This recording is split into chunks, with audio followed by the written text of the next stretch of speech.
Tu savais que de base, Vera avait été écrite comme lesbienne et avait un crush sur Daphné. Sauf que ça n'a pas vraiment plu à la Warner, du coup ils l'ont réécrite. Et il y a quand même pas mal d'allusions dans le film. Aujourd'hui, c'est 5 anecdotes sur un classique pour moi, Scooby-Doo. Avant James Gunn, il y a eu plusieurs scénaristes sur le coup. Car oui, on oublie un peu, mais c'est James Gunn qui a réalisé les Scooby-Doo. Et donc ces scénaristes avaient des idées totalement différentes. Une où ils sauvent New York des invasions de monstres et une autre où ils se rencontrent à l'université. D'ailleurs, le script original de James Gunn était un peu plus trash. On avait Daphné et Vera qui vivaient une histoire d'amour, Fred qui était ouvertement bisexuel et Sammy et Scooby qui étaient accros à la Marie-Jeanne. I'm Mary Jane. Like that is my favorite name. Really?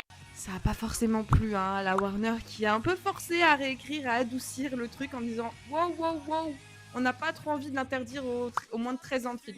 D'où les allusions faussement cachées à la Marie et avec une Vera qui se cherche spirituellement, tout ça. Il y a une fin alternative qui a été tournée pour Scooby-Doo 1. Dans cette scène, c'est le vieux Smithers qui était coupable et pas du tout Scrappy. Mais comme la Warner avait déjà dépensé énormément d'argent dans la CGI pour Scrappy, ils ont demandé à James Gunn de réécrire une fin. Mais à l'origine, James Gunn voulait parler de Scrappy comme une anecdote. Une anecdote dans laquelle on apprend que Scrappy a été enlevé et euthanasié par les autorités. Et c'est même pour ça que Scooby et Sammy ont un peu de mal à faire confiance aux autorités. Côté acteur, Freddie Prinze, désolé si je le prononce mal, voulait absolument pas jouer dans Scooby-Doo. Et c'est sa fiancée, Sarah Michelle Gellar, qui lui a dit « Il faut vraiment que tu lises le scénario ». C'était un fan absolu de Scooby-Doo. Et il se disait « Non mais la Warner va ruiner le projet ». En fait, non.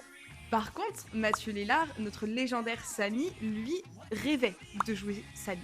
Tous ses potes le chambraient parce qu'il ressemblait à Sammy. Du coup, quand son agent lui a proposé le script, il a sauté sur l'occasion. Il s'est dit « Ok, ouais, c'est bon, carrément ». Et toi, t'as kiffé Scooby-Doo ?